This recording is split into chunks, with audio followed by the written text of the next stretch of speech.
He adquirido esta Game Boy Pocket que tiene la carcasa amarillada y la pantalla quemada por el sol. Funciona, pero faltan líneas horizontales en la parte superior. Desmonto toda la consola quitando los 6 tornillos trilobulares de la parte de atrás, retirando la tapa trasera, quitando los 3 tornillos Phillips que sujetan la placa base, desconectando la pantalla y retirando la placa y la pantalla. Como se puede ver, además de tener una enorme quemadura, la pantalla tiene manchas por el borde y una esquina rota. Seguramente eso provoca que falten líneas, y por tanto esta pantalla no es salvable. Tampoco se puede salvar la carcasa, porque está bastante tocada por el sol. Pero la placa base sí se puede salvar, y para rescatarla voy a instalarle un kit de pantalla IPS de la marca Funny Playing, que consiste en una placa controladora, la pantalla, un protector de pantalla de cristal y un sellador adhesivo. La pantalla IPS es más grande que el hueco para la pantalla original, así que habría que recortar el plástico para encajarla. Pero no será necesario ya que con el kit he comprado una carcasa. Es transparente, algo poco visto en el canal, y ya tiene el hueco adecuado para la pantalla IPS. Pero primero hay que colocar el sellador adhesivo que también encaja en el hueco, quitando el protector del adhesivo y desechando la parte central.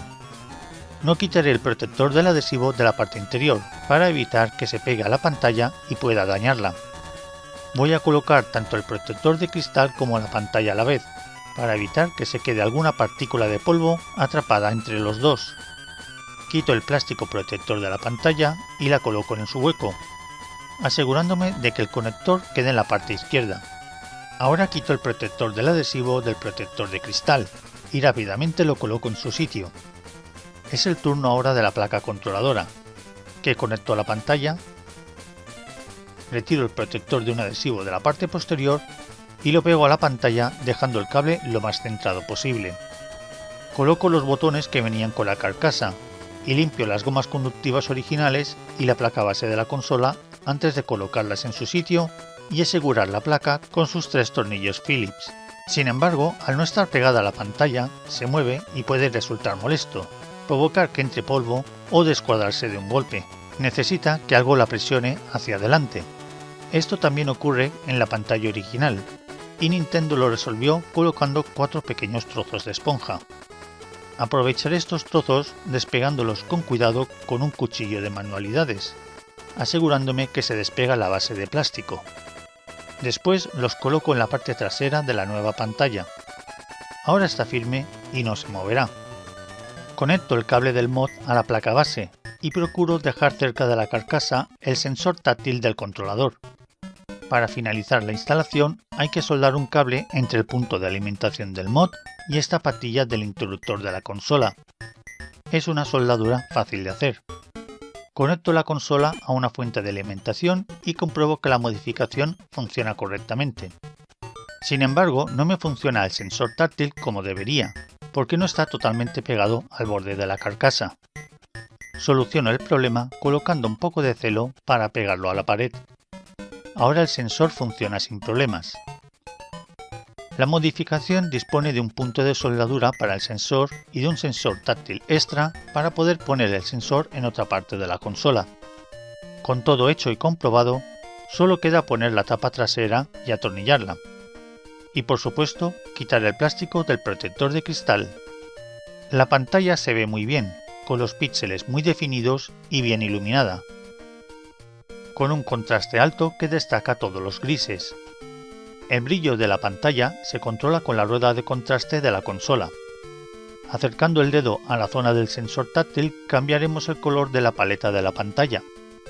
Hay 36 combinaciones posibles, pero para aquellos que prefieran el aspecto de la pantalla original, manteniendo el dedo sobre el sensor durante varios segundos, se activará un modo de rejilla que separa los píxeles entre sí, simulando la pantalla original. Encuentro que el efecto está bien conseguido y mejora la experiencia con los juegos. Además, la pantalla original tenía mucho ghosting, provocando que los gráficos en movimiento pareciesen borrosos. La pantalla IPS no tiene ghosting, eliminando completamente esta borrosidad. aunque algunos juegos aprovechaban el ghosting para crear efectos de transparencia que se traducen en un parpadeo algo molesto en la pantalla IPS. La modificación provoca que la consola consuma 2,5 veces más que con la consola sin modificar, lo que es un aumento muy importante que hará que las pilas duren bastante menos. Teniendo en cuenta que las pilas AAA que usa la consola ya duran bastante poco, esta subida de consumo es un punto en contra bastante importante. Es una pena porque su instalación es bastante sencilla, incluso el cable a soldar es bastante fácil, y con la carcasa que se puede comprar con el kit, instalar la pantalla IPS es muy sencillo. Y hablando de la carcasa, es de buena calidad y un tacto casi idéntico al original. El precio del kit en AliExpress está entre 60 y 70 euros, o entre 50 y 60 dólares si compras fuera de Europa. Es algo caro, pero para una Game Boy Pocket con la pantalla rota como en este caso, es la mejor opción para darle una nueva vida. Os dejo enlaces en la descripción. Gracias por ver el vídeo. Si te ha gustado, compártelo y suscríbete.